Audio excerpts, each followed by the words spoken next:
सद्गुरुनाथ महाराज की जय। हम मंत्रों से स्टार्ट करेंगे। आत्मा त्वं गिरिजामती सहचरा, प्राणा शरीरं गृहम्, पूजा ते विषयोपभोगरचना, निद्रा समाधि स्थिति। संचार पदयो प्रदक्षिण विधि, स्तोत्राणि सर्वा गिरो, यद्यत् कर्म करोमि तत्तदखिलं शम्भो तवाराधनम्। करचरण कृतं वा कायजं कर्मजं वा, श्रवणनयनजं वा मानसं वापराधम्, विहितमविहितं वा सर्वमेतत् क्षमस्व। जय जय करुणाब्धे श्री महादेव शंभो।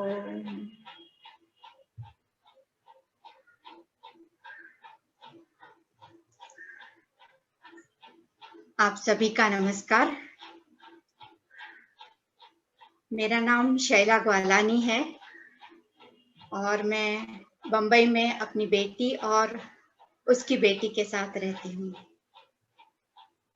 4 वर्ष पहले मैं LIC से रिटायर होगी और बस रिटायर होने के बाद कुछ समय तो बड़े आराम से व्यतीत किया, लेकिन सबसे बड़ा ब्लेसिंग्स जो मुझे अनुभव हुआ है वो ये पेंडेमिक के थ्रू, क्योंकि जब से आज 11 महीने हुए हमारे वेबिनार्स और ट्यूसडे गैदरिंग्स शुरू हुए हैं, और ये वेबिनार्स के दौरान जिस तरह से मेरी साधना ने एक करवट ली है वो एक अद्भुत अनुभव है। मेरा कॉन्टेम्पलेशन या मेडिटेशन या जो भी रेगुलरिटी है, हर दिन एक ग्रैटिट्यूड का भाव उठता है और जैसे कि I just feel I am so fortunate. और मुझे एक अभी कुछ देर पहले ही एक इंसिडेंट याद आया। मैं कई वर्षों से गुरुमाई चितविलास आनंद के आश्रम में गणेशपुरी में सेवा करती थी। तो कुछ वर्ष पहले ऐसे ही मैं और मेरी एक को सेवाइट we just finished our seva and we stepped out of the office. As we stepped out, we saw Gurumai was standing right outside in a passage of that building. This was on the 2nd floor of a building. And from there, we could see, she motioned both of us to wait there. And there was this huge courtyard down below. और courtyard से extend एक hall जैसा था। ये सारा पूरा का पूरा अबाउट 700 to 800 पीपल लोगों से भरा था। और 1 घंटे भर की जो नाम संकीर्तन था वो जस्ट खत्म हुआ था, और नाम संकीर्तन के अंत में लोग कुछ 1 या 2 मिनट शांत बैठते थे। So that was the moment. As those 2 minutes were over, Gurumai looked at both of us and said, इन लोगों को पता नहीं है कि ये कहाँ बैठे हैं। ये तो एक बड़े पुण्यशाली आत्मा है जो इस तरह से साधक बनकर मुमुक्षुत्व के साथ यहाँ आ सकते हैं। And that's what I remembered. It is so fortunate. There are thousands and thousands and millions of people around the world. But how many of us are focusing on this path, seeking God?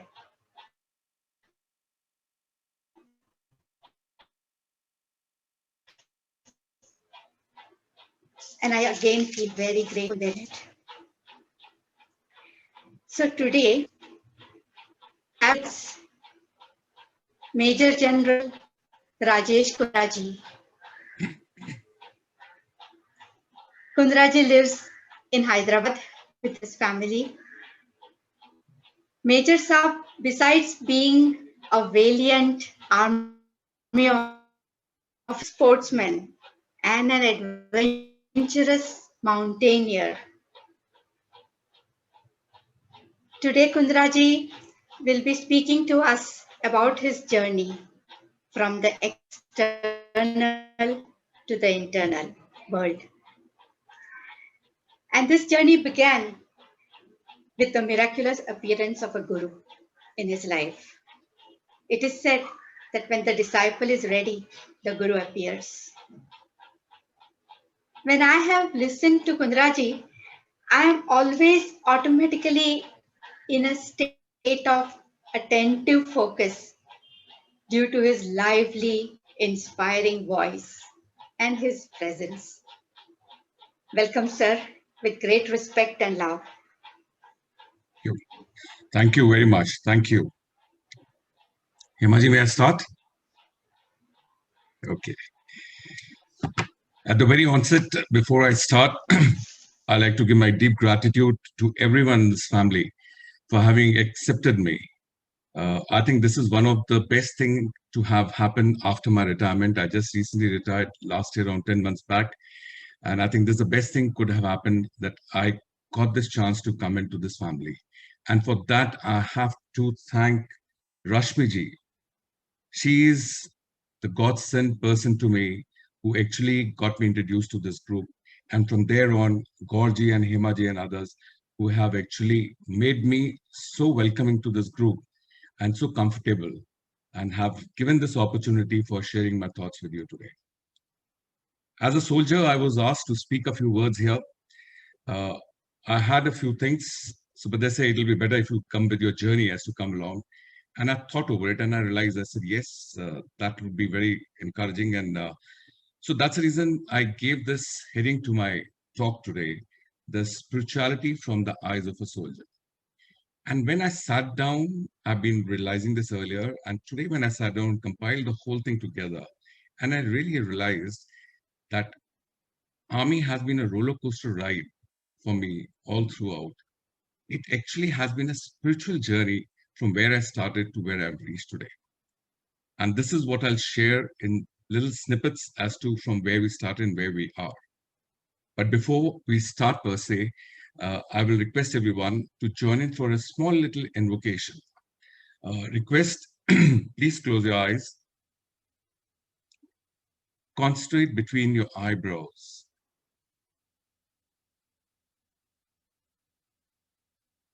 As you concentrate between your eyebrows, feel the silence all around.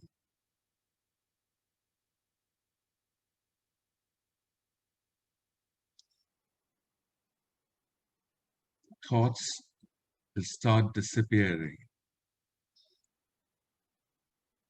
The calmness adorns the area all around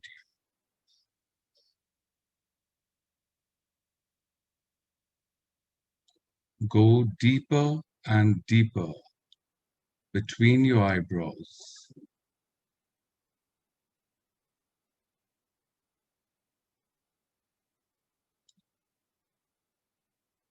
As you're concentrating between your eyebrows, gradually move your attention along the periphery of the brain from the left. Let your thoughts travel along the periphery of the brain from the left. Go very slowly. As you go along, as you move along the periphery, you will feel a sensation moving along with your thought. Slowly and gradually keep moving from left to the back of your brain. As you come close to the turning point of the brain at the rear, stop your thoughts immediately behind your brain, in line with your spiritual eye.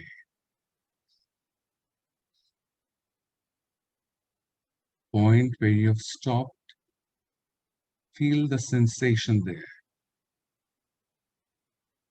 Just below it is the medulla oblongata, the mouth of the god. This is the place where the energy enters the body. Move further your thoughts towards the right side of your brain. Gradually, slowly, along with the sensation on the periphery of your brain.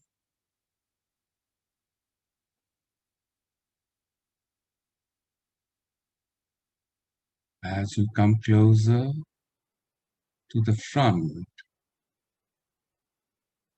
try and get your thoughts back to the point from where you started.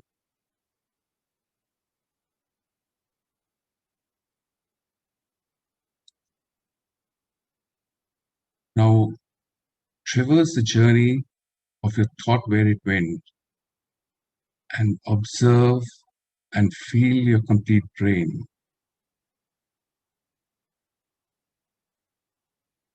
There would be sensation along. Focus right between your eyebrows and chant the mantra Om within yourself.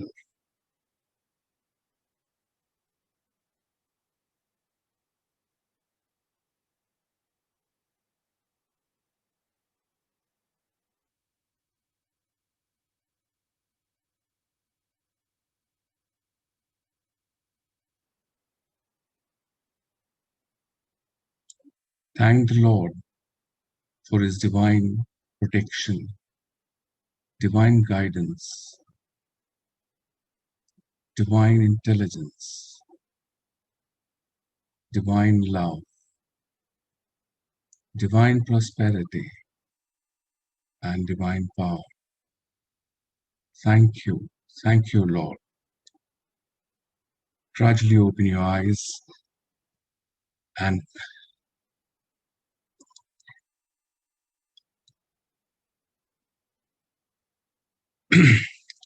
you all have been meditating, so there is nothing new which actually we have done here. But this is something which, as per my research, that I have connected a little bit of spirituality or a little bit of meditation science with the modern science. What we did right now,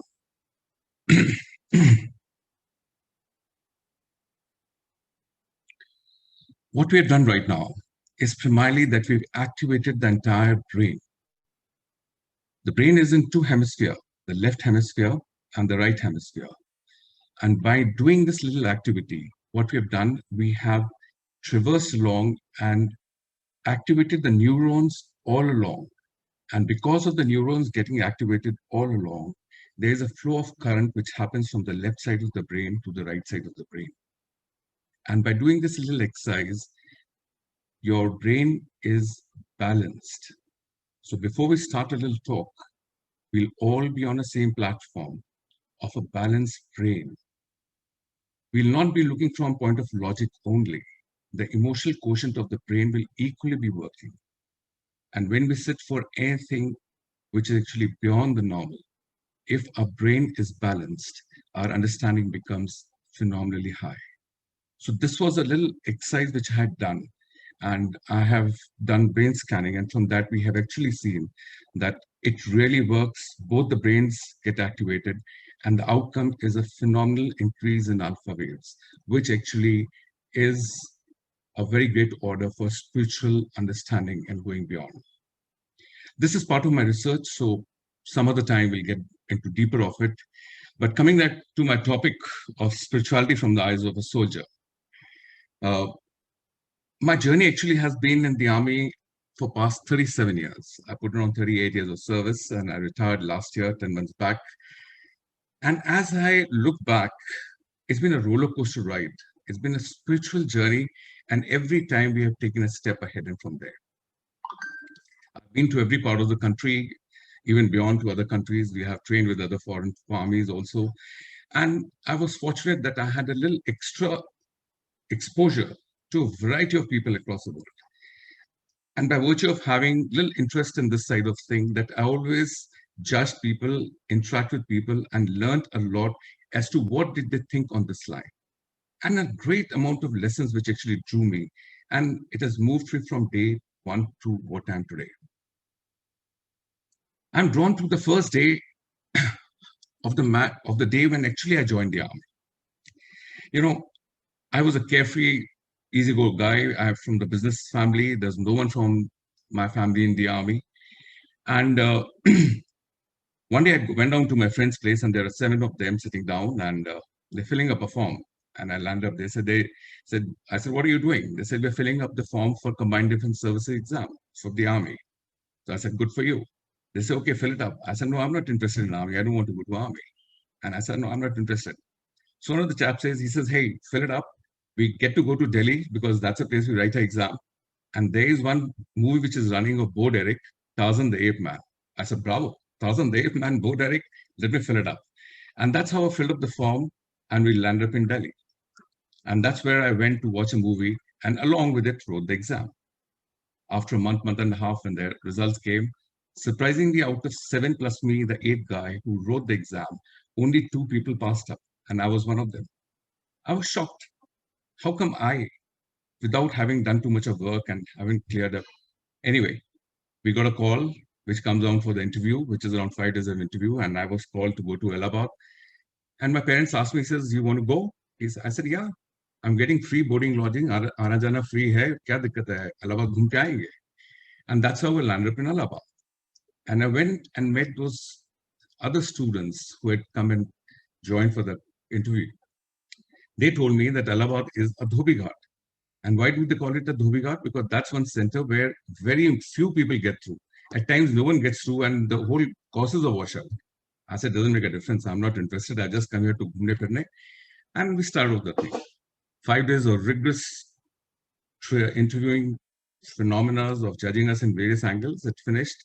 And the final day, when they got us together and they were giving up the results, they said, okay, guys, there's only one chap who's made it out of 55 guys. And I said, who's this one guy? They said, it's Rajesh Kundra. I was shocked out of my wits. I said, me? I'm getting through in the army? And I came back to Agra and I told my parents, look, I'm through. They said, what are you going to do? I said, let me go. Let me give it a try. And that's how I landed up in the army. And I was sitting down and trying to analyze that how did this all happen? And what I drew out of this, there's something known as destiny. Person meets his destiny on the road he took to avoid it. I was on a road to avoid this particular journey. I went to write an exam not to get through, but to watch a movie. That was the road on which I was traversing. But destiny caught me on that road. And another thing which dawned on me, that destiny is not about, oh, it is there, it'll come to you. No, it doesn't happen that way. Because then every person can stop working and say, oh, destiny will come. That's the way it'll take me along. I realized that day that destiny actually are the actions, or destiny is actually the actions where we sow the seeds of fate. These deeds grow into destiny. And how did this happen? Where my actions were like seeds of fate. Because when these guys, when I did an introspection and worked out, when these chaps, all my friends, when they're working and they're preparing for the exam, and when they would go to the coaching classes, I used to be sitting with them, even the same class, same syllabus. So when they were solving papers, I would sit down and solve papers with them. I had no pressure on my mind. I just do it randomly. And I always realized that my result at the end was better than theirs, always and every time.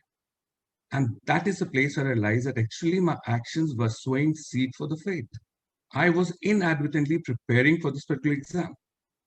The God opens up an opportunity for you, but you have to sow seeds by your actions. Then only those deeds grow into destiny. And that's a big lesson which actually I drove or achieved out of this as I moved along. So that was the day when I entered into army.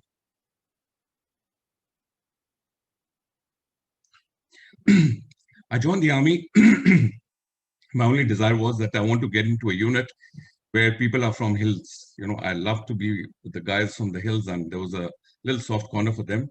Unfortunately, God willing, I got a unit which actually had troops across the board from the hills, starting from J&K, or if you glide along the Himalayas, right up to Arunachal Pradesh, Naga, Mizoland. So Garhwali, Kumaon, you name everyone, and it was there. I landed with the unit. The CO called me and he said, buddy, you're going for independent task. I'm giving you this company for 1 week. Go down to the ranges and train them hard on firing. I said, bravo. As a youngster, if you get an independent job, that's what you're looking forward to. And we rolled out from my unit and came down to these ranges. We were on the outskirts of Jammu, between Jammu and Udhampur. And very beautiful place on the rolling hills. And we were camping, and men immediately opened up and came up with a tentage accommodation there. And we settled down. Evening, one of the JCOs, the junior commissioned officer, he came down to me and said, "Saab, कल से training शुरू हो जाएगा, तो आज सबको जवानों को एक पैक राम देते हैं और साथ में खाना भी इकट्ठे खाएंगे. आप आएंगे?" So I said, "Yeah, I'll come. We'll sit down and have food together." And I went there, and lovely as usual. It's always a pleasure to be with the men in the army, because that's the end thing. So much of warmth, simplicity with so much of warmth which is there. I went in there and they served drinks, and we had drinks, and one of the chap was singing a song, and all we were enjoying the evening. So one guy came up with the snacks, and he had a big tray full of meat on it. And I was wondering, I said, what is this weird meat? And this meat was not cooked well. It was raw. There was veins could see. You could even see some amount of blood. I think it gave me a little jitter. I said, what is this nonsense which has come to me? But he presented that little meat. And I looked at it, and he said, "Saab, kha ke dekho." I said, "Ye kya hai?" Kehta sahab, ye jangli chipkali hai. I said, "What? Jangli chipkali?" He says, "ये करीब 1.5 feet लंबा है साहब, इतना कभी मिलता नहीं है, हमको मिल गया पीछे नदी में, जो जा रहा था हमने पकड़ लिया, और ये बनाया है आपके लिए." So one thing is taught to us that when you join the army, you blend with your men. Whatever your men do, that's your dharma. And keeping that in mind, I had no choice but to pick up the meat piece. And I picked up the smallest little thing, put it in my mouth, and just gulped it in, without thinking. Thereafter, we've been going to various things, sometimes patrolling, sometimes this, and every time you land up, you stop, "Sab, ye snake banaya, ye saap hai, ye cockroaches hai, ye ek bird hai," and you name nothing, and they started. You know, this enamored me and said, I always wonder, I see, why is this? I hate all these, and these guys love it. And not all the soldiers. There were only a certain amount of soldiers who actually loved it. And those are the guys who actually went and killed and made this meat and all. I was reading a book, and that's where I got the answer for this. Law, or the natural law of living. And that's where I realized the nature has given laws for our eating purposes. And what are these laws? The first law is all beings who eat food eat it only after they experience hunger. Unfortunately, this is where we all falter. The whole day we are munching, which is not correct. The natural law says that you must eat only when you're hungry, because animals do not do that. They only go when eat and hungry. If a tiger is full and he's sitting down and there's a deer which is grazing nearby, he'll never go and attack the tiger or the deer, because he eats only when he's hungry.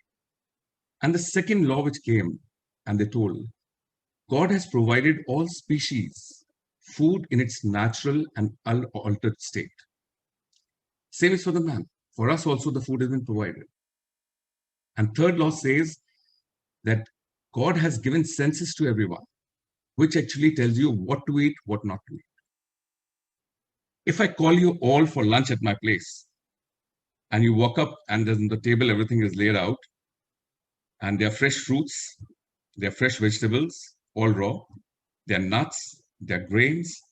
There's one fish which is on the plate, a live fish jumping. There's a chicken which tied to a chair. And I say, okay, please come eat whatever you want to eat. This is your dinner. What will you eat? Naturally, first thing you'll pick up is the fruits, because that's your sensory stairway. I must pick up the food and have the fruit. Some may go and pick up some vegetables and eat it up and retire. Next day, when you come for the breakfast, I've removed the fruits and the vegetables and say, okay, please have your breakfast. What do you pick up? Maybe the nuts and maybe the grains to some extent. And you retire, come back for lunch. There's a jumping fish, there's a chicken tie.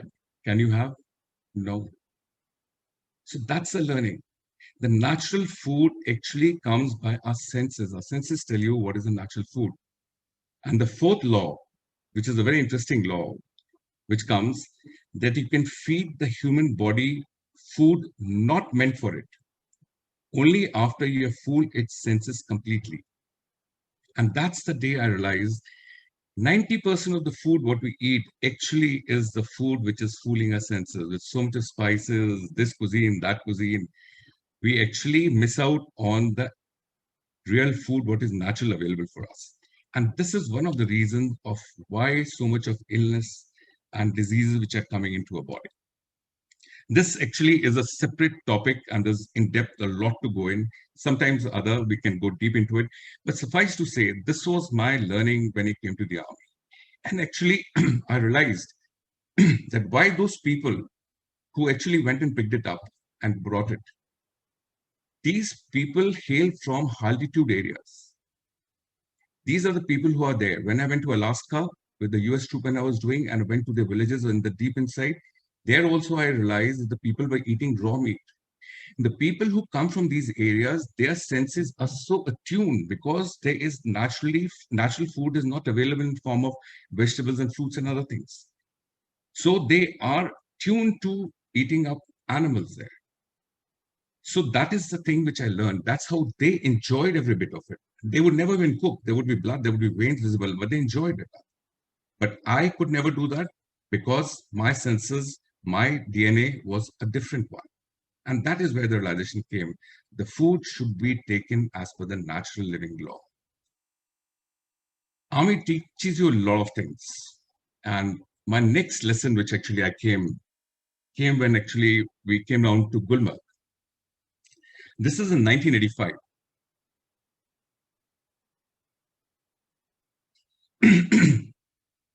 1985, if you all recollect, that was the time when Siachen Glacier was getting active. That was the time the Pakistanis were wanting to capture that in collaboration with China. And this Siachen Glacier is a wedge between India and China. So if that Siachen Glacier is taken away, it would threaten the Leh Ladakh area and it become vulnerable to that area. So the government had taken a view that we need to take and get before Pakistanis come in there. So we were ushered in and one of our units was selected to go into that area and occupy that area. But that was an area which never in the history of the mankind person has gone and fought the battle on that heights. It was a glacier at an altitude of starting from 20,000, going up to 24,000 feet. And temperatures plummeting down to minus 55 degrees Celsius, from minus 20 in summers and minus 55 in winters. That was the temperature. And daytime temperature would be minus 5 to minus 10. And oxygen, hardly any oxygen there. So that's the place we were to go. So we were being trained. We had come down to Gulmarg and we had this ruthless instructor who was actually training us. And day in, day out, he would do that. Hardly would let us sleep. And when we landed there, he gave us the skis and mountain cube. This was a thing which we were seeing for the first time in our life. I had never seen these things in life. And he made us wear that. And he says, within 25 days, I want you to be proficient not only in skiing, you have to be carrying 40 kgs of load on this, and you have to be firing while skiing, while moving on skis and firing. Now, this was quite weird. But anyway, he had trust on us, and he started training. Day in, day out, we started doing, except that 6 hours at night, we would get to sleep. Rest all the time, we were on the skis, on the mountain slopes and doing that. After 25 days, he got us together and he says, you, and he got 10 guys out and he says, you chaps, I've seen your training and you chaps are doing well. So you 10 guys will participate in national scheme. What? National skiing? We just started picking up the skis. We don't even know what skis are. It's just been 25 days. We're skiing on it. He says, you forget about it. He said, don't think of future and don't think of past. If you think of past, you will say, oh, we never wore skis. We just 25 days back only wore skis. If you look forward, you will say, oh, our national is big. I've just started. How can you participate in national? He says, you will neither look back nor look forward. You will look for today. And this is your mark that you have to do today. Tomorrow I'll give another mark. You have to do that and just keep following the marks. And that's it. We blindly followed the man. And we kept doing a training day in, day out. The day came close to when we were to participate in nationals. And the day had come where we were standing on the starting line. And I was participating in 30-kilometer cross-country skiing. And the bullet fired, we rolled across the line and we started off. All was there in my mind was that I have to do it, the particular mark, and I have to carry on. There was nothing beyond it. And we kept doing, and people started, there was a gap happening, everyone went across, and no one knew who's where, but we were just doing a job and carrying on. And when the race was coming to an end, that's the time I found a lot of people on both sides of the road lined up, and they were cheering up. So I was wondering, I said, cheering up? I wouldn't be the one there in the forward. How come they're cheering up for me? Because by now these guys would have vanished. That's what I thought. I would never win the race. But I realized when the people start shouting, he says, the guy who's second in front, he's just 200 meters ahead at the turn. Please go fast, get on, try and catch up with him. And that's the time I realized, oh, I was in reckoning. And I started paddling. I started putting more effort into it and started going. We kept inching forward, backward with this guy, and there was a close race. And when we crossed the finish line, he went ahead of me and I landed. And I was at the podium, standing there as a bronze medalist in the national skiing. I was detailed for the Asia to participate in Japan thereafter. In the evening, we had this little party and everyone enjoying. I went in the corner and sat down and realized as to how this thing all happened. Why is this thing, and how did it happen there? And that's where I got the next lesson of my life. Victory and failures in the mind. Don't live in future or past. Live in the present. If you live in the present, you live with conscience. If you live in future or in past, you're with ego. Why? Because when you live in future and past, it's me, I. How will it happen? Will I win? When you look back, oh, we have just started. How can we do that? That guy has been practicing the past 3 years. He has already participated in 2 nationals. How can we be there? He's already gone to Asia. So when you go back and forth, you associate with ego, I. And that's where the fear, anxiety, all pounds you. But when you live in future, in the present, you do not worry about anything. All you say, this is the job given to me, I have to do it. And you go ahead and do that particular thing. And when you live in present, what are you doing? You're living with conscience, absolute purity. And that's where I realized that never, never let you go in the future or past. Whatever job given, do it today, and that's the end of it. And that also connected me to the destiny, which the first lesson which I drew, that if there's a destiny, it'll open up for you. What you're required to do is unravel within the laid out opportunities to do your karmas. And those karmas will actually grow subsequently to be your destiny. So this is a lovely lesson which actually I learned. And from there on, I think this has been my mantra of success for a number of places as I went across. There was another thing. After having done this training, they had taken us to Sonmarg.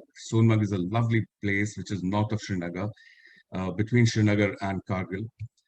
It's one of the most beautiful places on the earth. It's got massive, huge, very high mountains on side. It's got hanging glaciers all around. And the valley is lush green, carpeted with green grass and small flowers all along.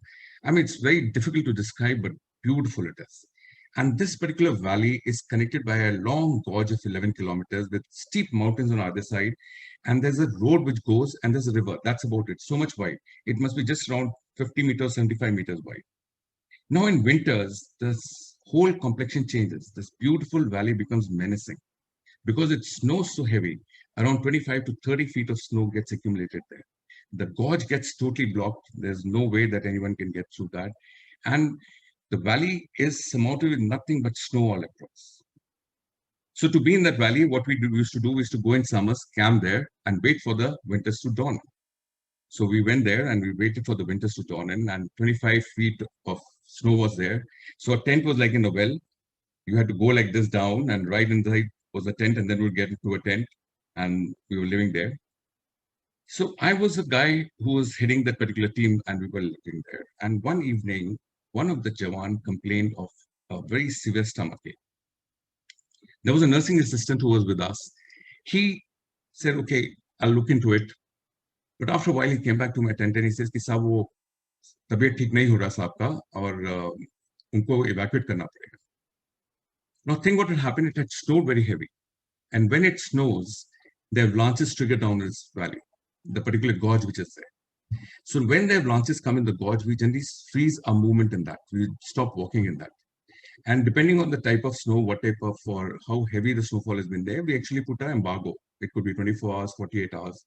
So the snow which had happened, there was a 48 hours embargo put across that no movement will happen because this is a time when maximum avalanches get triggered in that area. Now, the dichotomy was this boy was very critical, and this issue came, we might lose him in case if we do not evacuate him, he needs immediate care. The choppers wouldn't come because the weather was bad and it was night.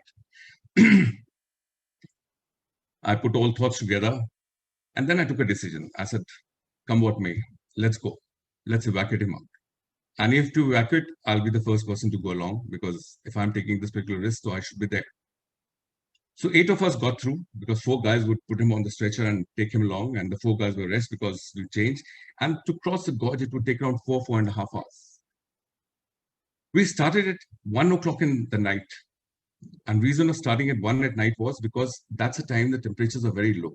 So from 1 at night to the morning dawn, the temperatures are low. That's a time the ice freezes. And when the ice is frozen well, the chances of slipping down is very less. So avalanche coming is low. So we started 1 o'clock and immediately we started. We were huffing, puffing because walking in the soft snow is not easy. It's very tiring. So after every 500 meters, we would change. 4 guys would come ahead. They would put him there and move up. We kept doing that. Somewhere around 4:30 or so when we're crossing, that's the time the sun, you could see on the top of the mountains, the dawn was happening. And you could see a certain amount of swirls of snow going round and round. Now, snow actually, when it is fresh, it is like sand. And whenever the sand, the air blows, these actually makes us whirls there, like the sand makes a whirl, you know. So it was whirling around. So any whirl would give us a thump. Oh, something is coming, but it would settle down. Then we move ahead. Look for another one, there's a thump coming. But there were all swirls happening one after the other. As we moved along, I was a watchman looking on left and right, and we saw a one swirl becoming bigger and bigger. And I say, is it a swirl? Is it an avalanche? Will it get triggered into avalanche? And we were rushing through, and I'm telling these guys, rush, rush.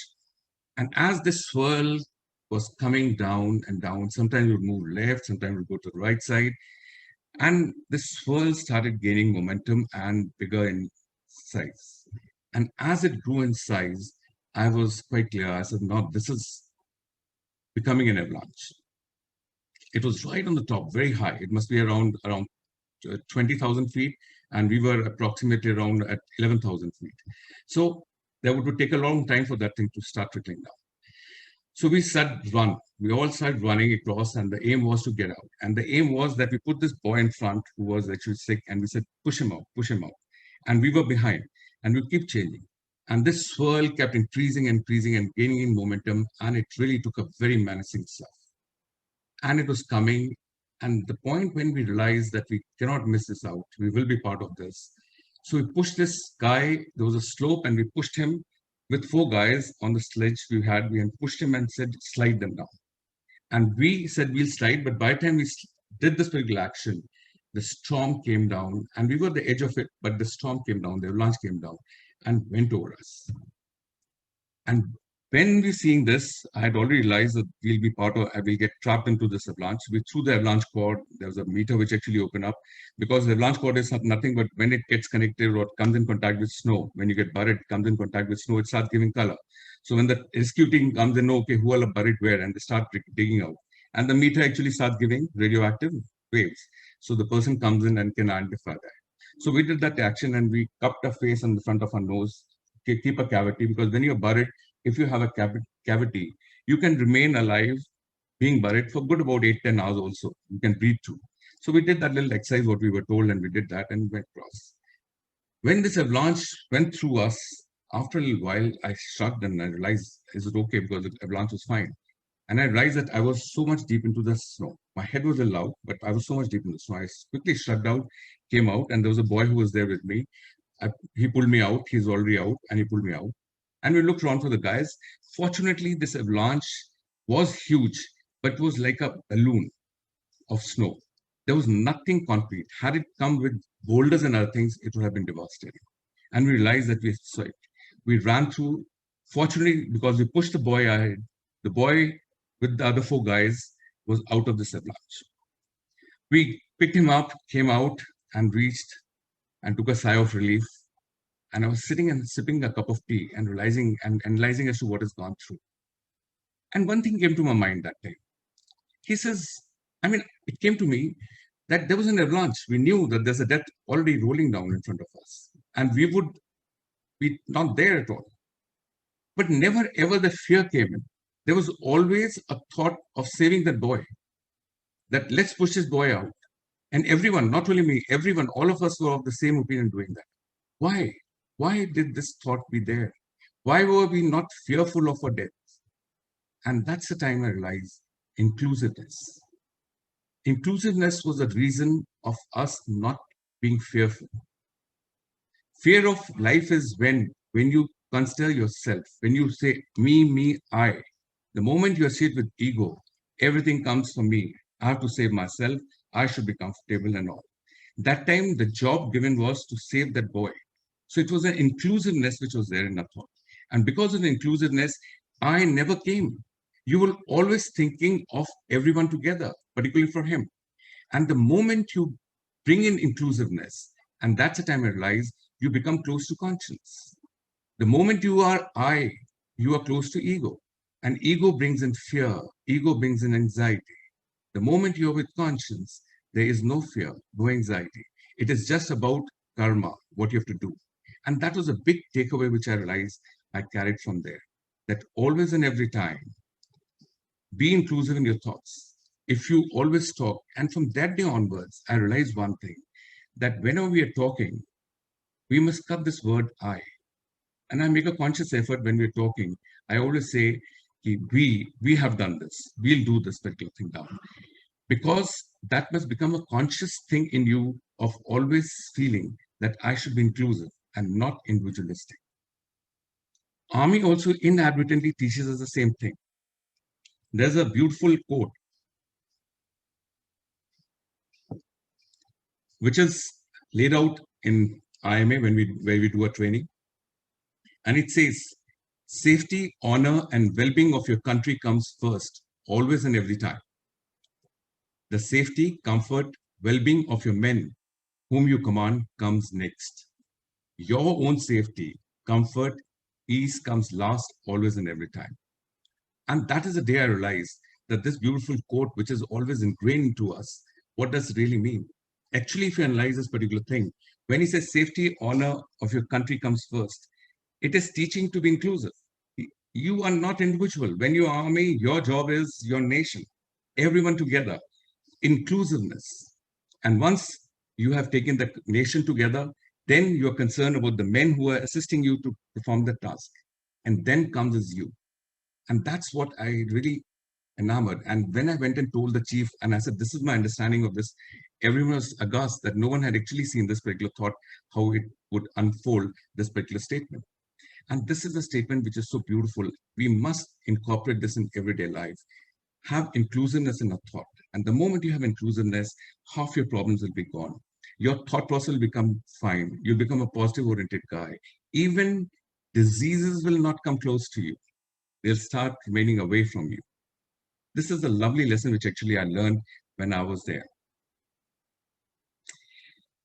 Army actually has this way of meandering through a number of places. And this is when in 1915, I was there in Tawang. I was a brigadier and I was commanding a brigade there. And one fine day, a principal of a school and a few monks, they came over to my office and they said, we want you to invite you as a chief guest to our school. I said, lovely. I said, which is the school? They said, this is an orphanage school and there are around 250 odd children with us. So we want you to invite there and we're having a social function with you.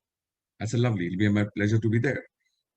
And when I went there and I saw, the moment I entered, when they were welcoming and doing that, there was separate spirit altogether in the school. The children were bubbly, cheerful. There was so much of positivity around. I don't know, something was so great that you really felt to be part of that. And to see children, orphanage children who have been abandoned by their parents and here, so happy, I really couldn't understand that. They started performing, the social functions was unrolled.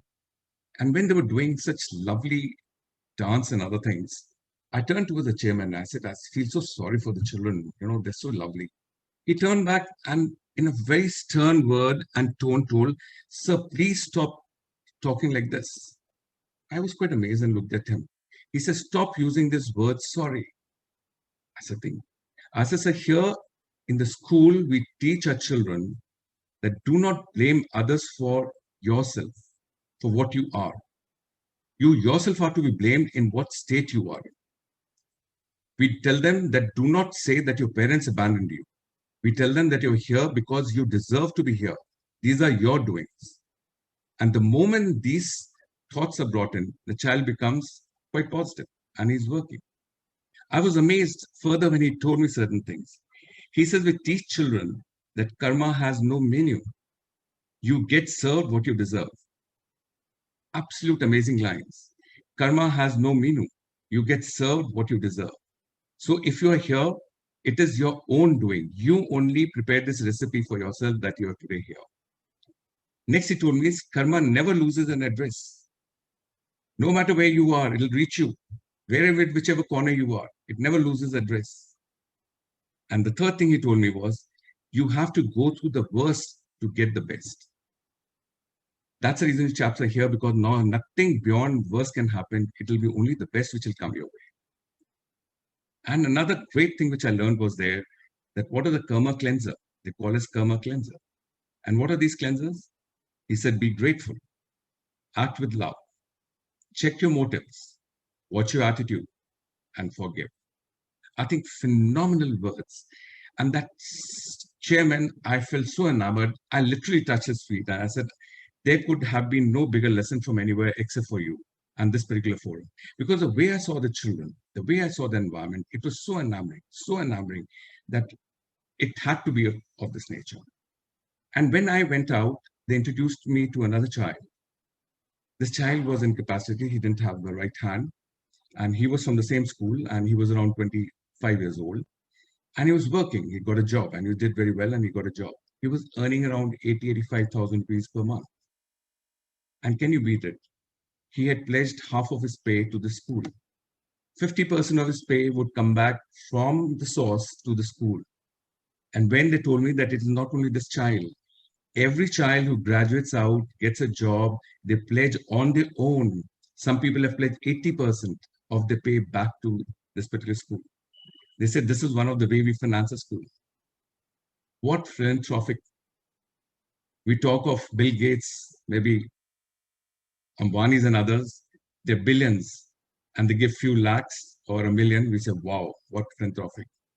No one can be compared to these children. 80% or 50% of the pay earnings are going back to from where they've come. I think this is one of the great journeys which I went through, and I was so thankful to God that I got this opportunity to go there. You know, life in the army has been a spiritual learning, inadvertently, which I just told you how it could cross. And all these small snippets which have happened in life, I kept absorbing, analyzing, and kept absorbing. And I didn't realize that as I went across, every absorption was a step forward. Every absorption was a step forward.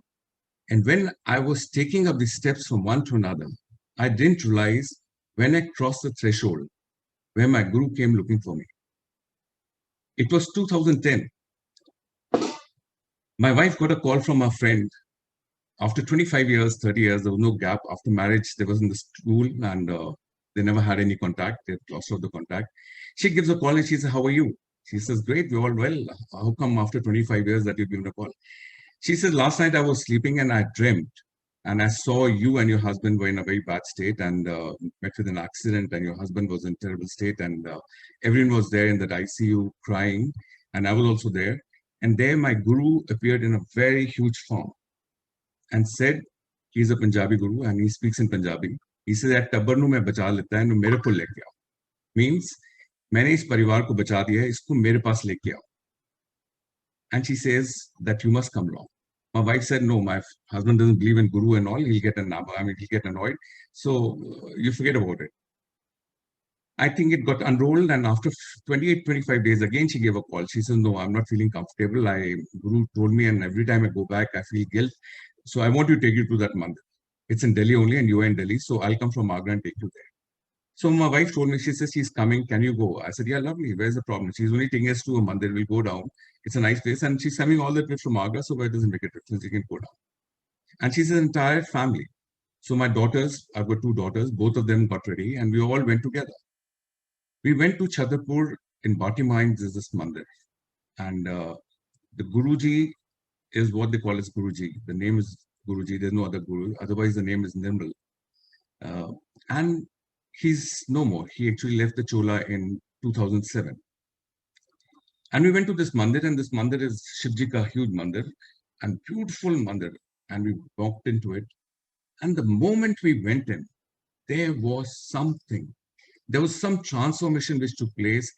I really do not know. There's something which went through all of us, all four of us, that the moment we came back from the mandir, we were not the same. And from that day till date, we have not been able to get out from that mandir. There was something which went through, and everything changed. Everything phenomenally changed into us thought process. And that's where I realized that those snippets in the army have been stepping stones which made me cross a threshold that this guru came looking for me. And from that day onwards, our life has transformed.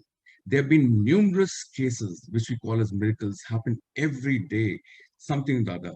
At times, you feel ashamed of sharing this with someone. People will think, "Ye पढ़े लिखे अनाड़ी हैं और अंधविश्वास से पढ़ गए हैं," but they cannot understand. It can only be understood by a forum of your caliber, which is here. Just to quote you a few things, again, it goes to my first learning of destiny, that God unravels opportunity, you have to work to do it. My daughters, both of them, we were in Delhi and they were doing the graduation, and my elder daughter was in bioinformatics and the younger one was doing her master's in graduation and strategic studies. And they both said, "Oh, we want to go abroad and all." So I said, "Go." So my elder one said, "Look, the cost will come to about 1 crore where she wanted to." So I said, 1 crore? So बहुत ज़्यादा है, we are service class, we don't have that type of money, how we'll get through? So she said, "देख लो, can I go?" I said, "No. Study something where I would want you to go." My wife said, "Don't be ridiculous. Where will the money come from? 1 crore is a hell of a lot. And this is one daughter. The second one also after 2 years is wanting to go. It'll go to another same. So where will the money come from?" We've got in dichotomy, but I said, "No, let's send them. देखा जाएगा जो घर भेज देंगे बाद में, and forget about the marriage and all. Let's do this." I somehow feel that they must get education. We took this decision, keeping God. We went down to the mandir. We prayed in front of Guru, and we said, "We're taking this decision, and all on you." We came back. The daughter went across, and she started doing that. And can you beat it? Both my daughters are done, and both their courses came to 2.1 crore worth. That is living, boarding, lodging, and everything together. And I have paid just about 27 lakhs. Rest all happened on its own. The girls went in there. In a matter of months' time, they became assistant professor. They started earning on their own. The college offered scholarship to them. The college gave them loans, soft loans at 2%. And everything got unrolled. Today, all my money which is there is with me. My daughters have gone across and done that, and they're all settled.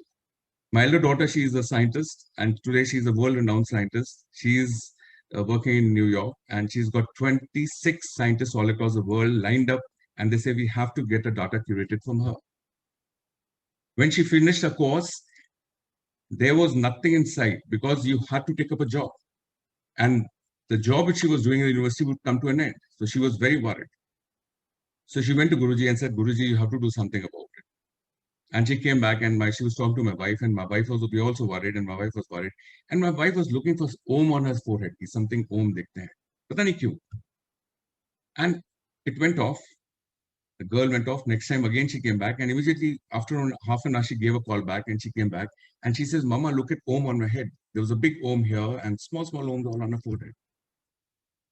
We were quite enamored, and we knew, because we have seen so many of those things in life and Guruji, that we only said, no, Guruji is with you, there will be.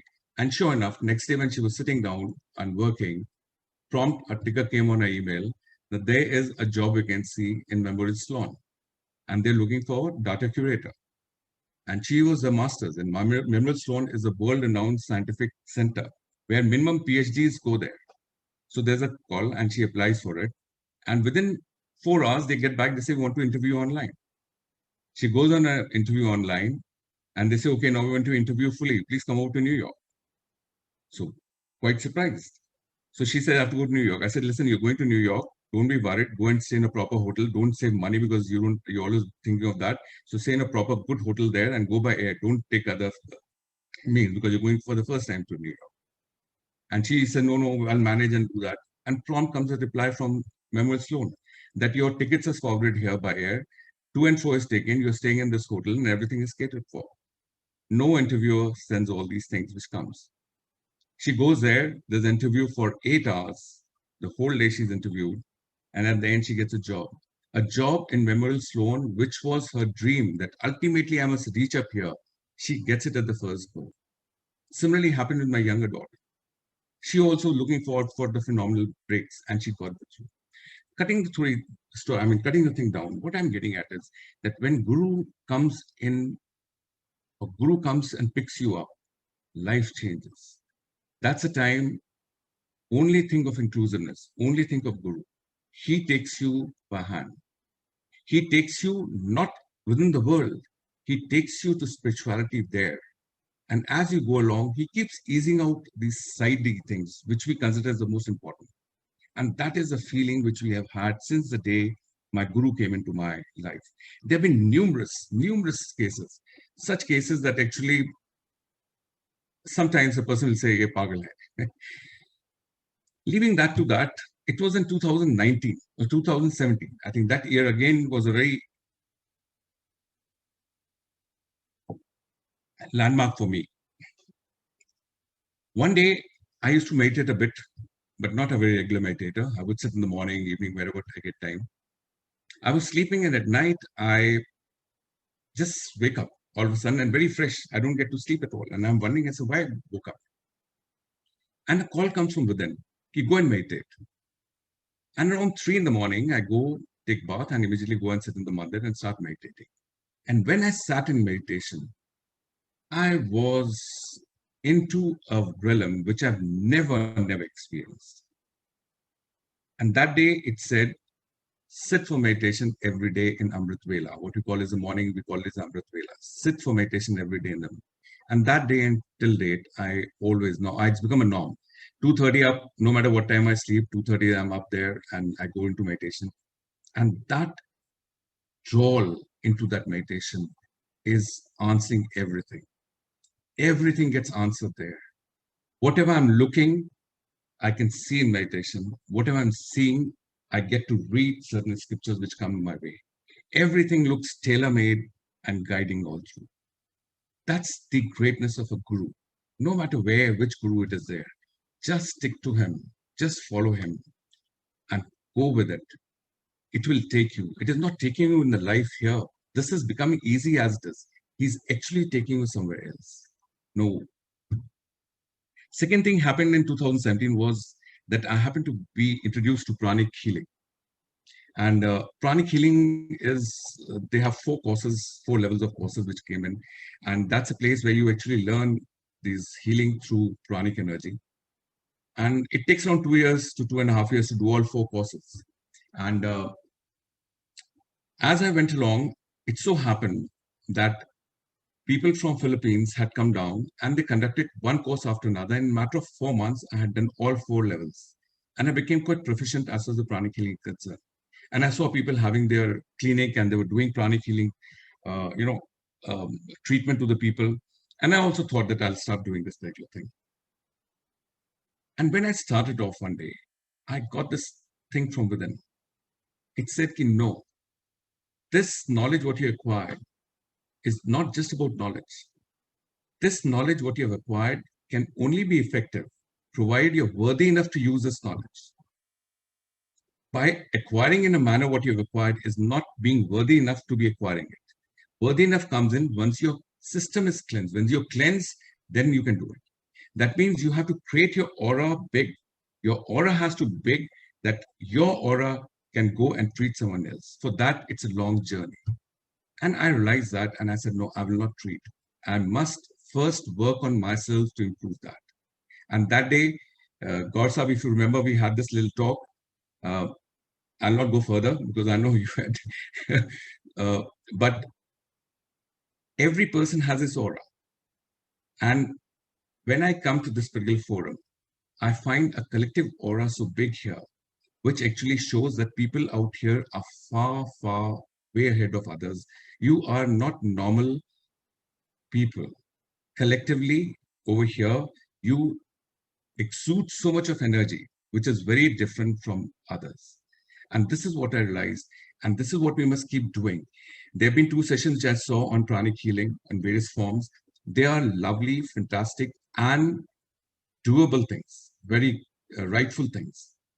But they will all make great effect on you, provided you start cleansing yourself.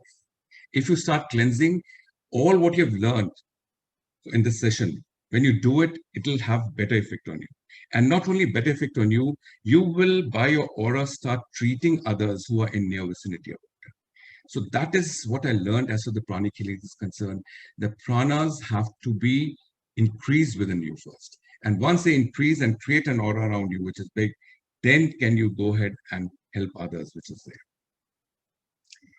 Another thing which actually happened during this time, is one day I was there in a forum where I met the Vice Chancellor of Nagpur University. And he comes to me and he says, Kunda Saab, aap research kyun nahi kar rahe? So I said, I would love to do. So he says, okay, aap deal it kariye, hum aapko deal it offer karte hain. I said, deal it kya hota hai? He said, deal it is given out to the people who have eminence and who actually have certain amount of standing and they can do. So we'll give you deal it. I said, good, you're asking me and come. I'm so thankful to you. I would love to take this up. So he said, work out your subject. I went back. I was sitting in the mandir and I was talking to my guru and I said, what topic would be there? And what came in my head was work on behavioral science, a topic alien to me. If it was strategic studies, international affairs, that's my domain in India Army, all through we do. Behavioral science, nowhere I was close. But yes, there was. And then I came back and felt why this thing came to my mind was because there were certain dichotomies which were there in my life. I'll narrate you 2 incidents. I think I'm running short, I'm taking beyond. There were 2 incidents which I'll narrate to you, which actually kept me always bubbling into things, why this thing has happened, why it's happened. I'll take you back to Siachen Glacier. When we were deployed there on Siachen Glacier, there's a place, Bilafonda. It's at an altitude of over 18,000 feet. And right in the front, there's a huge ledge. There's a mountain which goes absolutely like a rock. And it's an ice wall. It's around 180 feet of ice wall. To reach up on the top, you have to go on the ice wall. That means you have to be with the crampons and ice axe going like this and climb up and then reach on the top. And on the top, it's a ledge around 50 meters by 50 meters. And that ledge looks towards the Pakistani side. So if you're not sitting there and some Pakistanis come and sit over it, they'll look into your area. So sitting on the top was a very essential thing. This area was taken up with Pakistanis and we got it back with great difficulty from them. And so when our unit went in there, so this team had to go. So there was a team of 5 chaps, 1 JCO and 4 other ranks, who would go up on the top, stay the whole day and come back at night. Because you couldn't stay there. Because the winds, the wind chill factor would become so severe that you just can't stay put there. One day, and the thing was that Pakistan had come, they had registered that area and they used to fire. intermittently. RT fire would come. And if they fire 10 rounds, out of 10 rounds, 1 or 2 rounds will fall on the ledge, 50 meters by 50 meters. And the round of medium RT is so huge that if falls on the ledge, I mean on that particular ledge which is there, and people who were there, they would come back with nose bleeding and internal bleeding would happen to them. These guys would come back from there, and you knew that these guys would be there, immediately evacuated out to hospital. So that was the severity of what we were looking at and managing it up. There's one chap who had made it to JCO the same day. He was promoted and he was quite happy. And it was his chance to go on that particular duty at night. He was going on leave the next day. It was his daughter's marriage. He has a daughter and a son, and the daughter was to get married, the elder one, and he was going on leave. And he came down. So the company commander who was there, he said, no, he's going tomorrow. He's got daughter, so we'll not send him today. So he cut his name and he said, okay, next person will go. He detailed the other chap to go. So the moment he came to know that his name has been withdrawn, he went and told, he said, no, sir, मेरा नाम क्यों हटाया है? मेरा नाम था, मेरे को जाना चाहिए. ये गलत होगा और ये गलत नमूना पेश होगा सबके सामने. और मैं आज जेसीओ बना हूं, आज मैं सीनियर लीडर बना हूं और मैं सीनियर लीडर बनते ही पीछे हट जाऊं, ये गलत है. तो उसने बोला, नहीं, इसलिए नहीं कि आपकी बेटी की शादी आप जा रहे हो, कल आप अपना तैयारी करो, आप जाओगे, आप वापस आके जाना. उसने, नहीं साहब, ये मेरे को, मेरी आत्मा मेरे को अलाउ नहीं कर रही है, मेरे को जाना. I said, fine, go. So this JCO went up on the ledge and top. They were sitting in observation, and around 11:30 or so in the morning, the Pakistanis started firing. And a heavy toll of fire came down on the company this side, on the top, on the ledge. And one of the rounds came and fell right on him. It was devastating. His half the body was blown off. When he was put in bag and brought down, all we could to see is was torso and his leg. There were no arms, no head, nothing which was there. We were devastated. Seeing this particular thing, it rolled back when I sat down and I was introspecting. Why did he do what he did? He knew that everyday firing is happening. The guys are coming back with bleeding, internal bleeding, and so many things happening, injuries. And he knew that he'll go up. His name was withdrawn for this reason that his daughter was to get married. He was going the next day. Yet he volunteered and said, I must go. Yet he said, what will my men think that the moment I become a JCO, I'm withdrawing out? What is it that gave him that particular energy?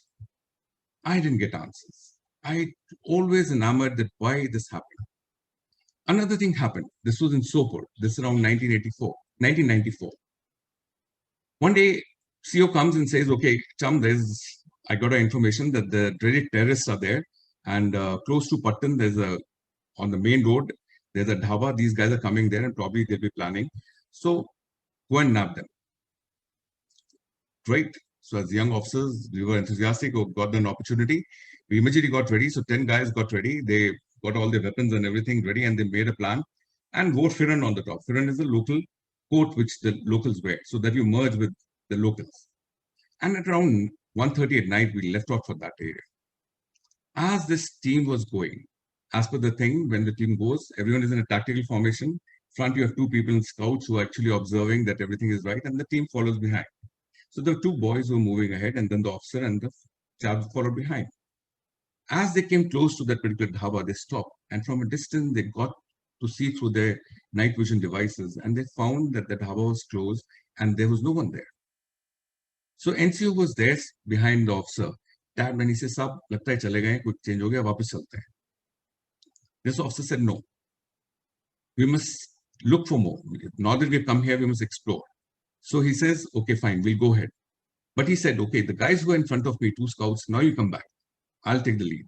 And he went in the lead and he put those boys behind and said, "Okay, follow me." And they started moving. As they moved around 500 to 600 meters ahead, tactically, quietly going in the pitch dark night, this NCO at the back tapped him on the shoulder and pointed on the right side, up. And the moment he looked on the right, on the telephone pole, there was a man sitting on the top. And it was not far enough for this officer to realize that they walked into a trap, that this is an ambush. And the moment he looked towards the officer, and before he could challenge, the fire opened up from all sides. And there was a cacophony of all bullets flying all across and flashes of guns happening, and nothing was known. And as the fire broke out, the NCO behind fell down, pulling the officer by the shirt and saab guli lag gaya, and he fell down. right behind him. And when he looked back, the two chaps were further behind him. They jumped to a ditch on the right-hand side. There was a ditch. They jumped into the ditch and they said, "Saab, aa jao." The officer looked at this NCO who had collapsed with a bullet, and he saw with these two Jawans who had jumped into the thing, and there was an escape route to get out of this. And he looked from the other side from where the magazine fire was coming. At that fraction of a second, he took a decision. He turned towards the place from where the fire was coming. He opened the fire and he charged and he said, "Garud ka hoon, bol pyare." That's a battle cry. And he ran towards that. And seeing him, all the balance of the people ran, opened fire. The whole fire drill must have lasted for around 2 days, 2 minutes or so, 2 or 3 minutes. And it came to a silence. And by the time this officer was running, he felt a little heaviness on his foot. But yet he kept running. And they went in there. When the fire subsided, they looked around. 2 terrorists were killed there. The balance had worn off.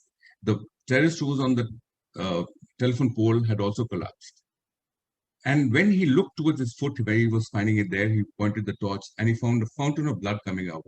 He himself was hit. When I sit down to analyze this, again, I get a huge amount of questions. Why did this officer did what he did? This officer had an opportunity to get back. But when he went there, there was no one there in the dhaba. He could have turned back and gone. But he didn't. He went ahead.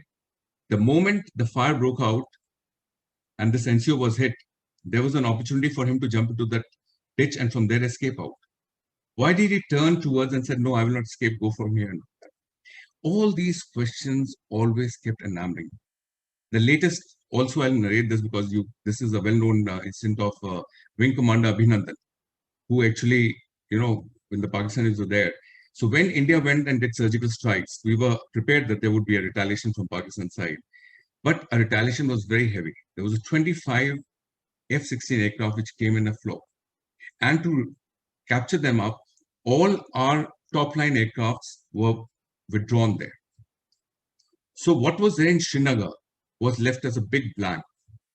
And that's a place, there was another sortie of 2 F-16s were going. So all our top-rung aircrafts were involved in a fight here. But Kashmir area was left off. So there you had only second, third rung aircrafts, the MiG-21s, the old aircrafts. If I have to compare MiG-21 with F-16, it's something like F-16 is a Mercedes car and MiG-21 is something like an Ambassador car.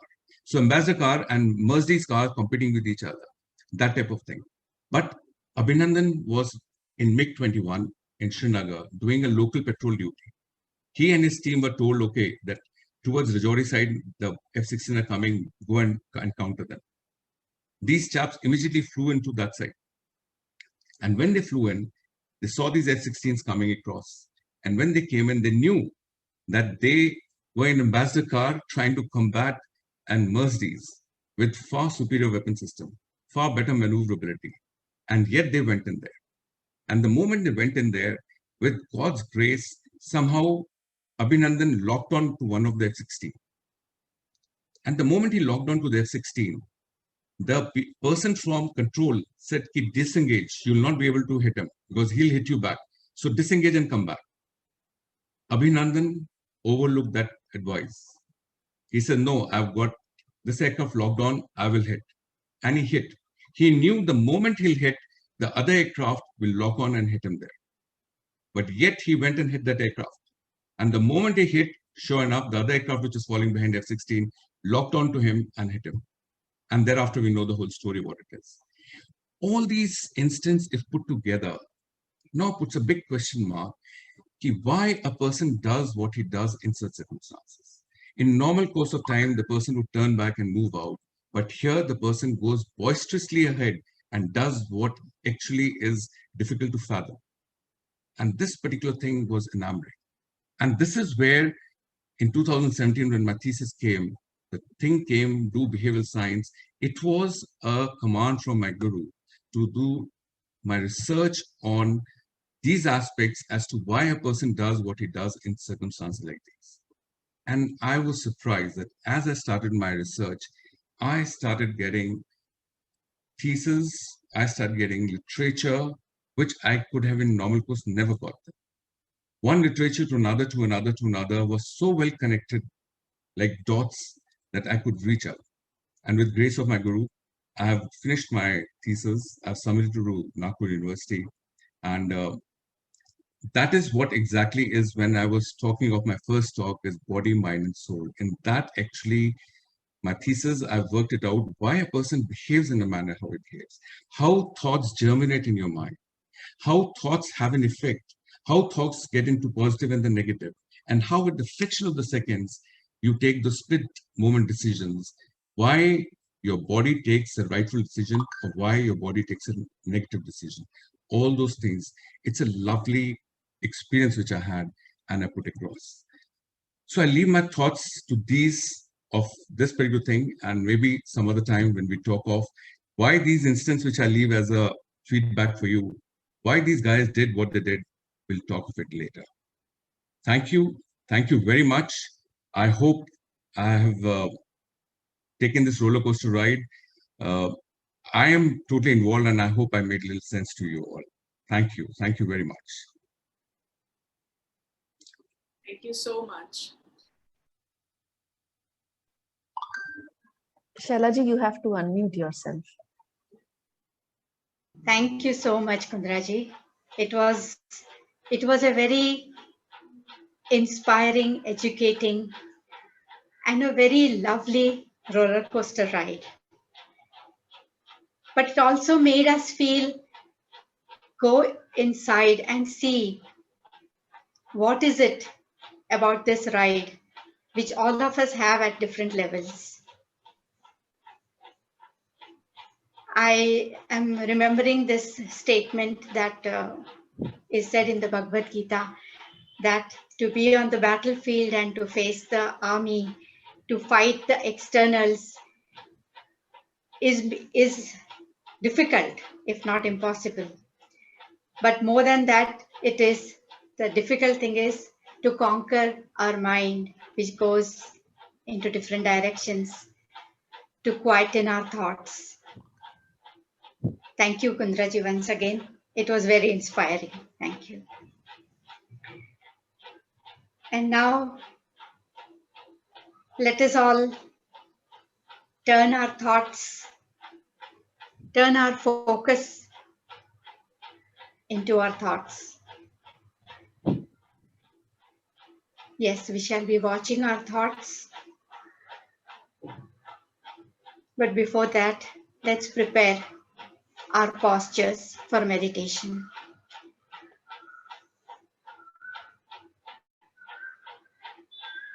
If you want, you can take half a minute and even stand and sit down again to make yourselves take a very comfortable posture. If not, please adjust your posture which is very steady and comfortable.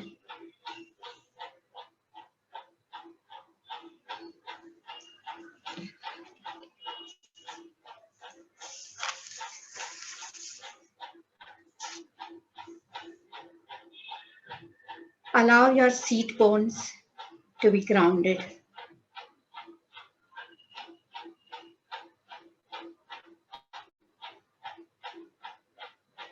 Feel your spine elongated and long.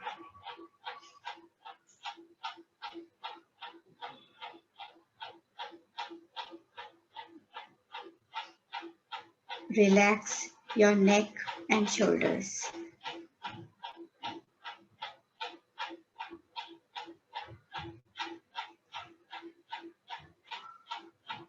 Just scan your body and see if there is any discomfort or if you need to adjust.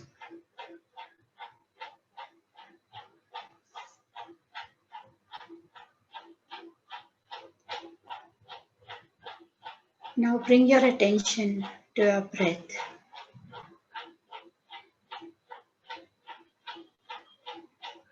Take a deep breath in and a long breath out.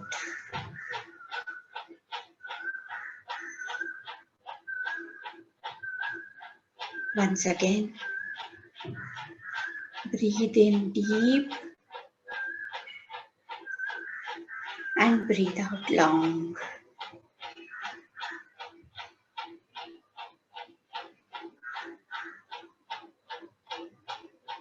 Breathe in deep and breathe out long.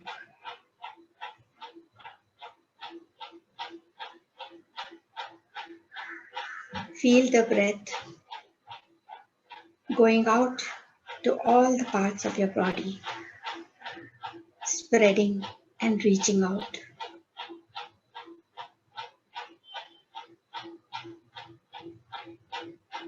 As you breathe in your normal way, feel the prana, the life force, moving smoothly to every part of your being.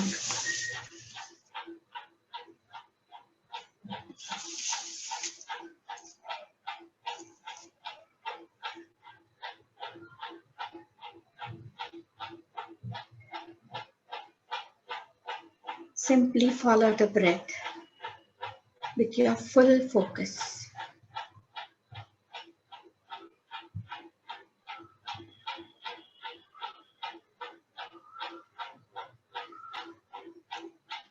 Once, a student asked Sant Kabir, "What is God?" Kabir ji answered, "He is the breath within the breath."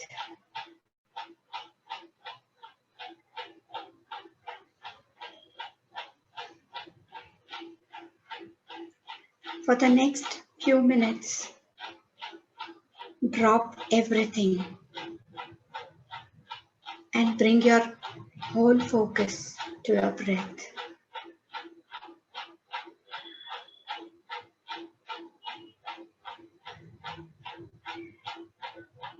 God is the breath within the breath.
Now let us bring our awareness to the senses. Senses normally go outside, and one by one we will make an attempt to turn our senses within.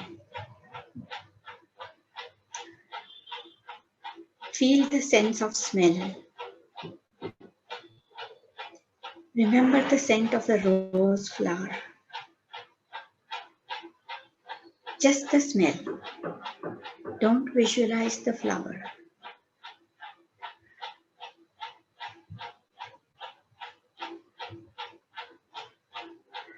गुलाब की सुगंध को अनुभव करें.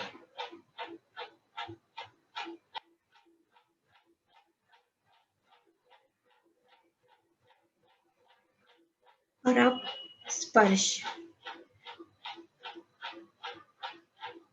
सागर या नदी किनारे ठंडा पवन आपके चेहरे को स्पर्श करता है.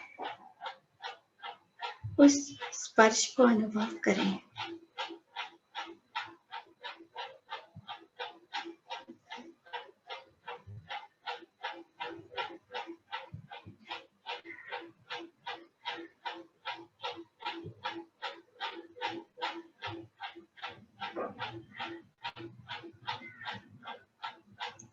स्वाद, गुलाब जामुन या वेनिला आइसक्रीम के स्वाद का अनुभव करें।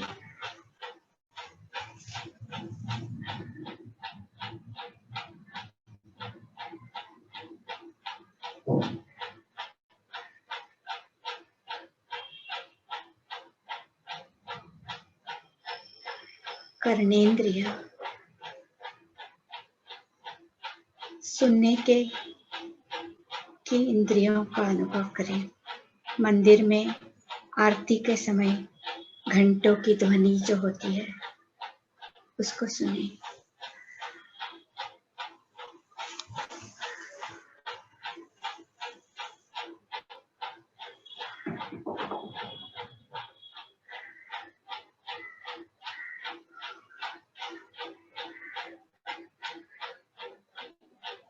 बंद आंखों से अंतर्मन में अपने प्रिय नैसर्गिक दृश्य को देखें। एक नन्हे बालक की हंसी, एक सुंदर फूल, एक रमणीय सूर्यास्त,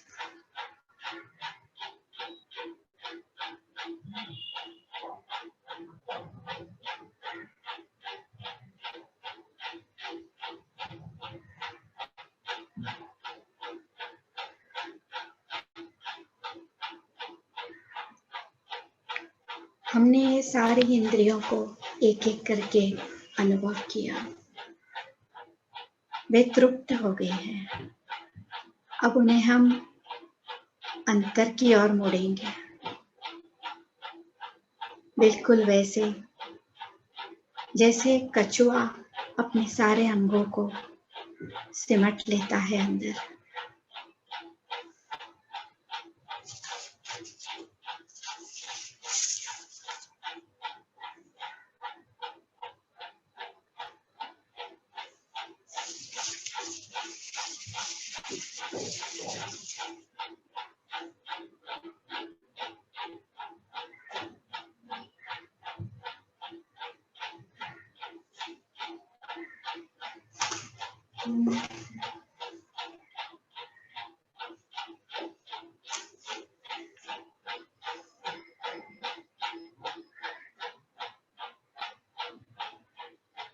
And now become aware of your heart center.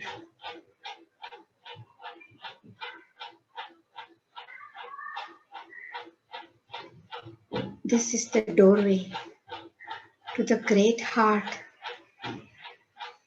the consciousness that is the source of all love.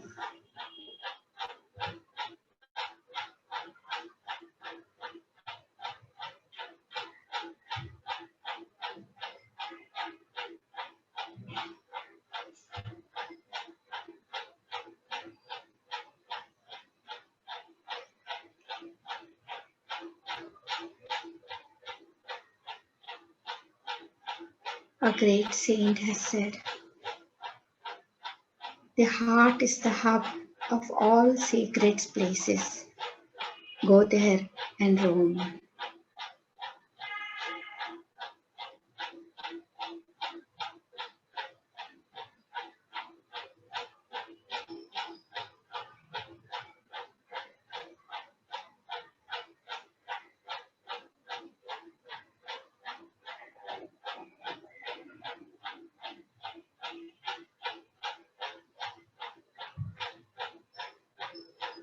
Visualize yourself as a tiny, thumb-sized person sitting inside your heart.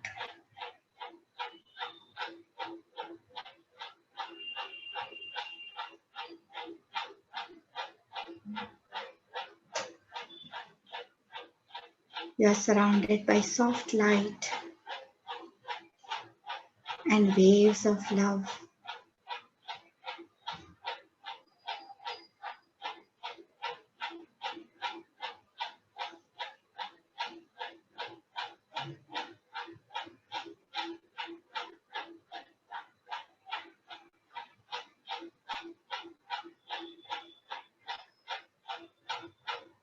This light is surrounding you, and the waves of love protecting you, forming a huge big balloon of consciousness.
Keep bringing your attention back to your breath as you roam inside this heart of light and love.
As you sit in your own heart,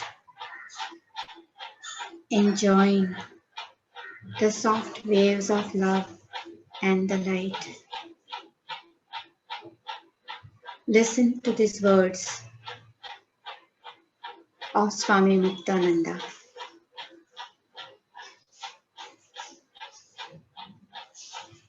He spoke of his own meditation practice.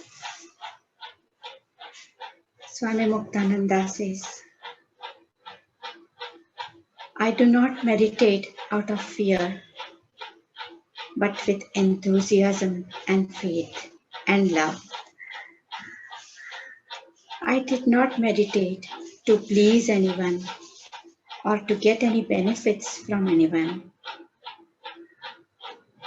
I did not meditate to rid myself of any illness, physical or mental, nor to get fame through the miraculous and supernatural powers I might acquire. No one forced me to meditate. I did not meditate because religion says that it is good to meditate. I meditated solely for the love of God, because I was irresistibly drawn towards Goddess Kundalini and to explore my own true nature.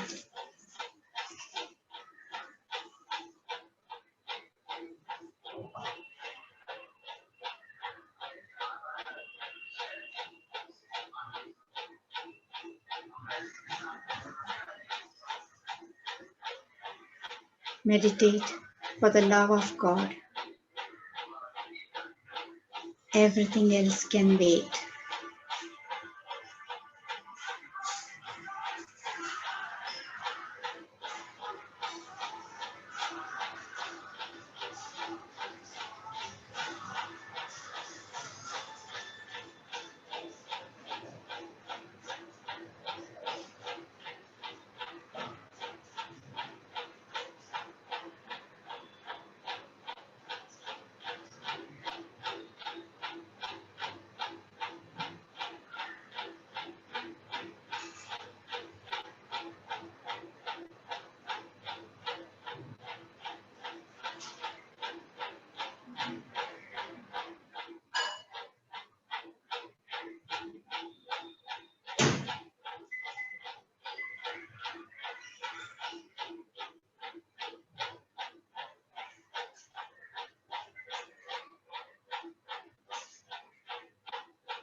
God is the breath within the breath.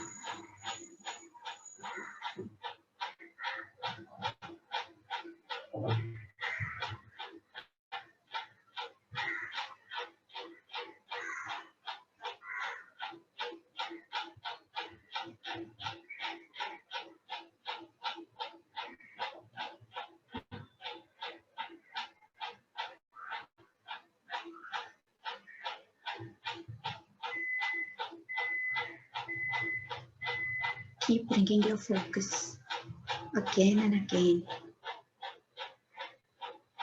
to your breath, and let your breath bring you to the love inside.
Take a few deep breaths.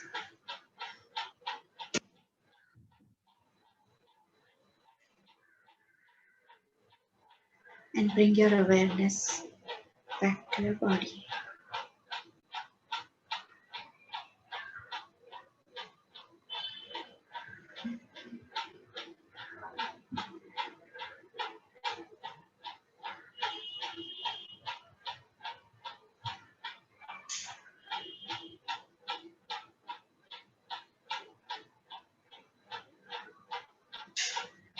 When you feel ready, you can open your eyes.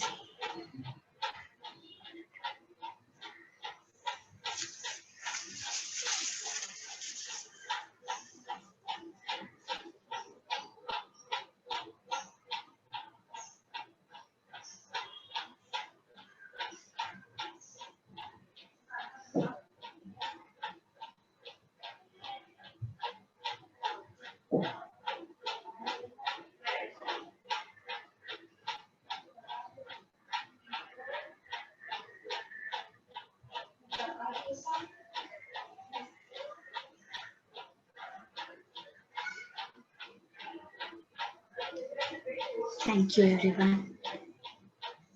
Does anyone have anything to share?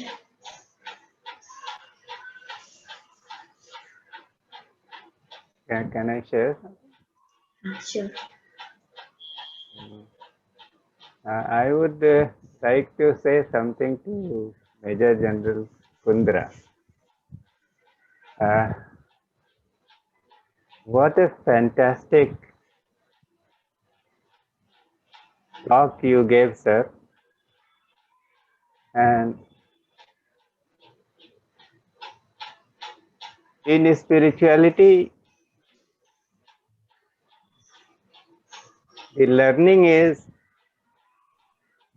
that the mundane is spiritual and the spiritual is mundane. Very early after I met my Guru, somebody narrated this thing to me. And he was a sannyasi from the ISKCON movement. He said that a person who is totally in this world, he is blind. because he cannot see. And a person who is totally spiritual, he becomes lame because he gives up so many things, he does not have the resources.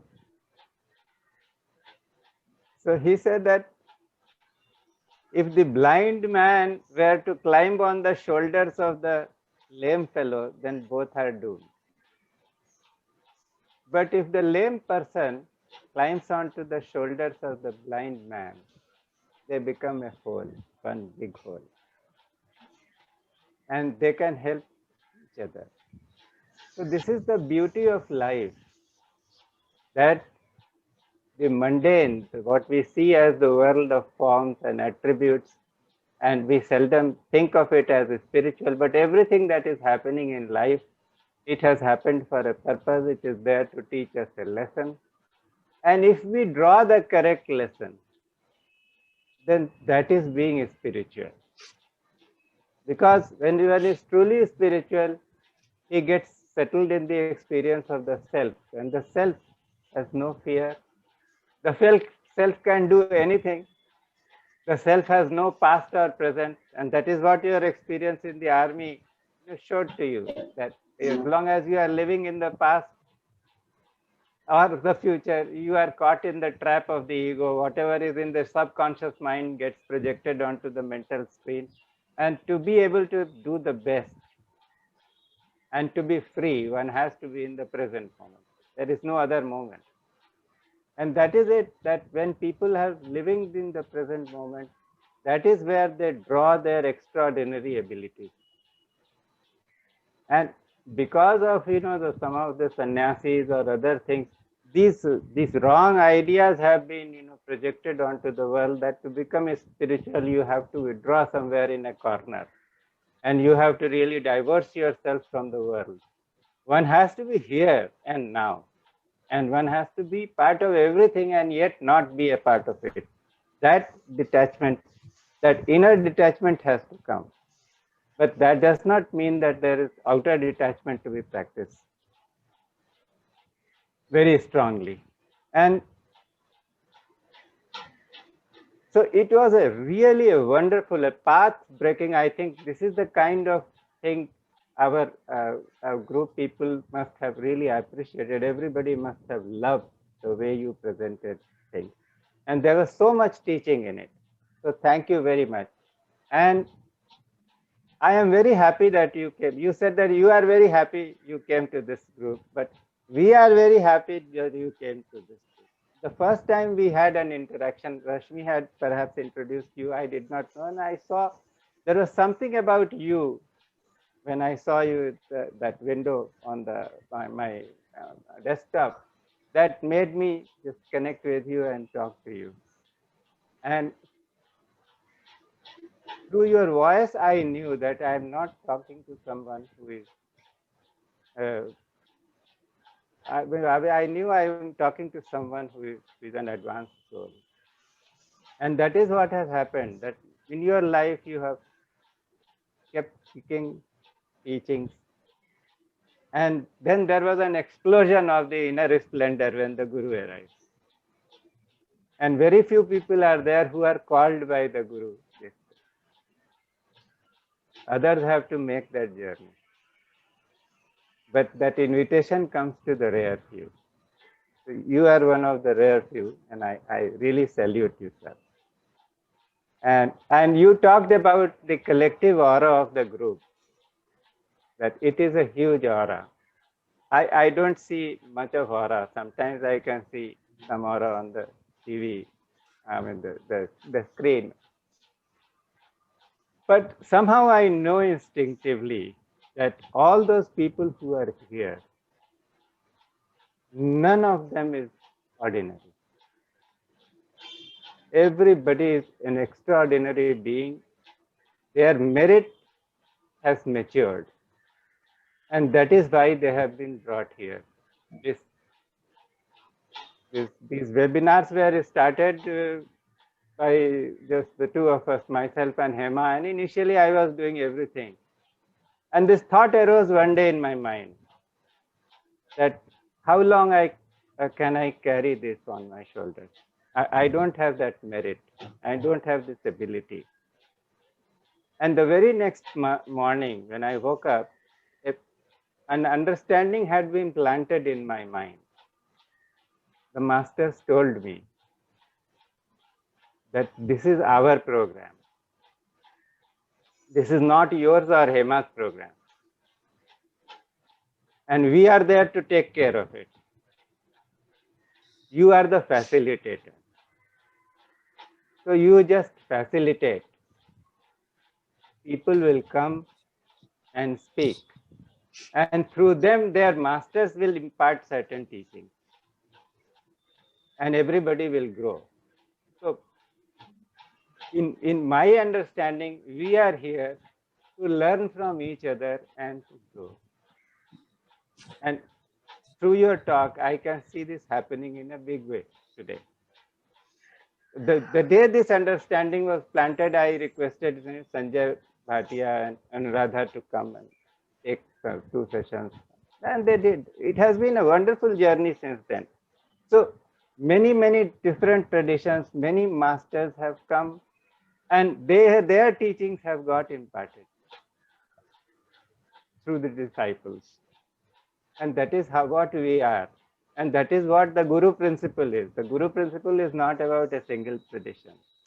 There are so many traditions. There are so many masters in physical form and so many masters in transcendental form. But wherever there is satsang, wherever there is talk of truth, the grace of all the masters is available. And that is what we are experiencing here. And I have been nudging some of my friends here to really come out of their shells and to do something so that they can break their barriers. You talked about how in the army the barriers are broken, how this instructor said, look, you are doing 25 days, after 25 days you are going to be part of a national competition in skiing. So what is it? It was just about challenging oneself. And when we learn to challenge ourselves, the barriers are broken. So the barrier is not being broken in the material world. Actually, it is a spiritual barrier being broken because it is our mind that tells us you cannot do this. How can you do this? You cannot be a speaker. You cannot just do something. You're not worthy enough. This is I have lived with that refrain for decades. One is not worthy enough. But the fact of the matter is that the moment we take one step forward and challenge ourselves, then we realize that there is a power higher than each one of us. That is grace. And the grace starts manifesting. So your talk really came to me personally as a testament of grace. So once again, thank you very much. And Shalaji, your meditation was out of this world. Thank you. Thank you. Thank you. Shall we close with the closing mantras?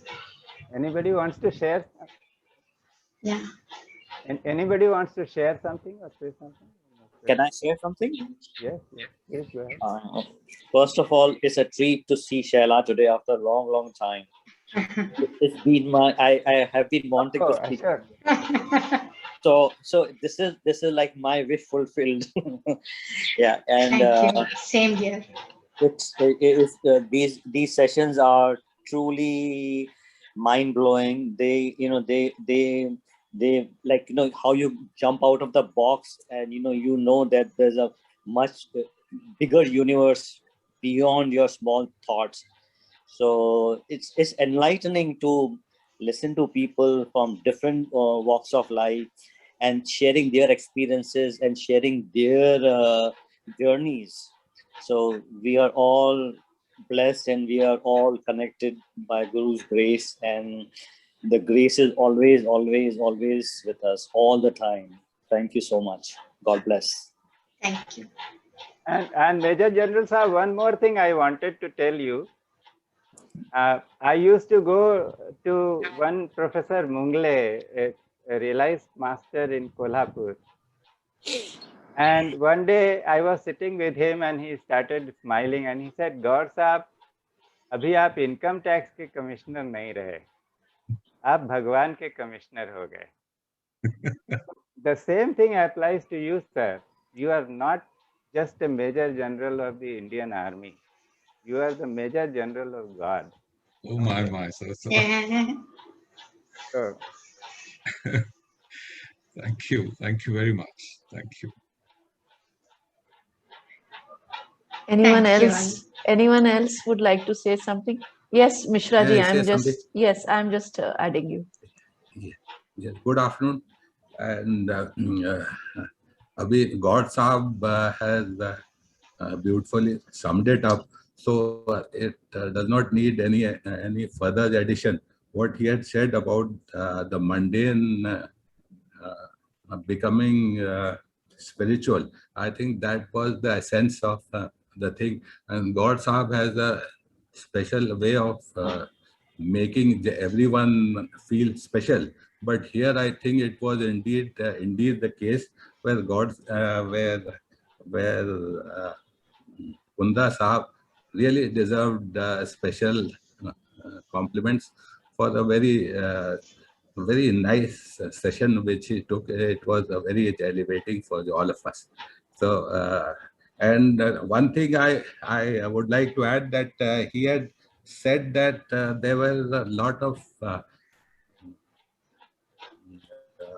questions which remained unanswered, because that what he said, that he had made a study as to why someone does what he actually does. So that part of the discourse still remains to be heard. I wish we get to hear it soon enough.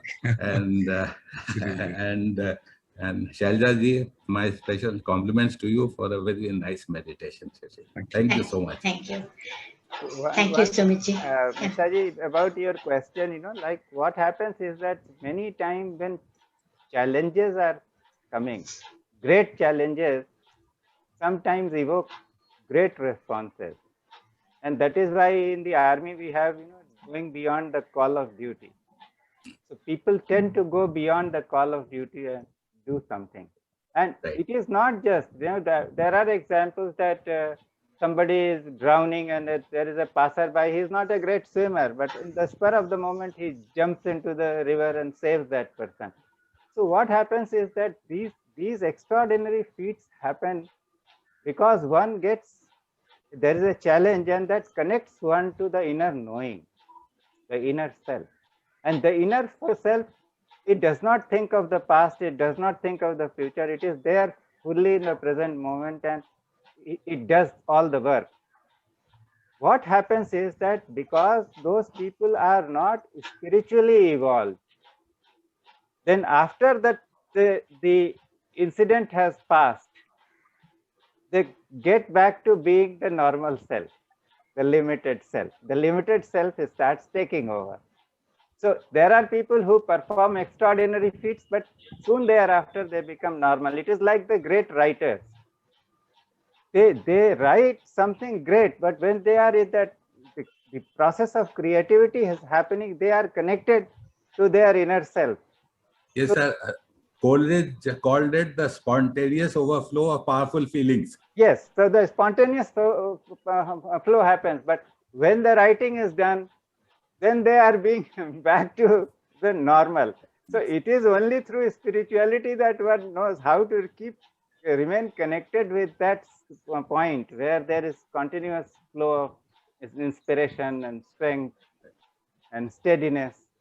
So that is why spirituality is very important, even for a person to be able to performing the best of him in the mundane. So that is my understanding. Of course, Kunda Sahab has been doing research work, so he will come up with a more nuanced and a scriptural answer when he takes the talk later. But this is something that just came out spontaneously.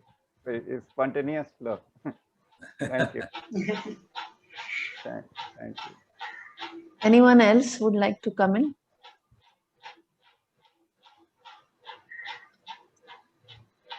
I think we can close the session. Yes. So looking forward to listening to you, Major Saab, once again. and expressing my thanks and immense gratitude to this forum. Once again, I say I'm very fortunate. In fact, we all are very fortunate to be here. Thank you.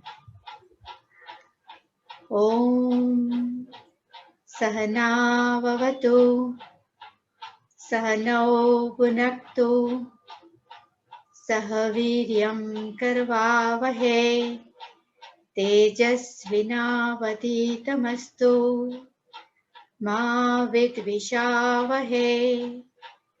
Om Shanti Shanti Shanti.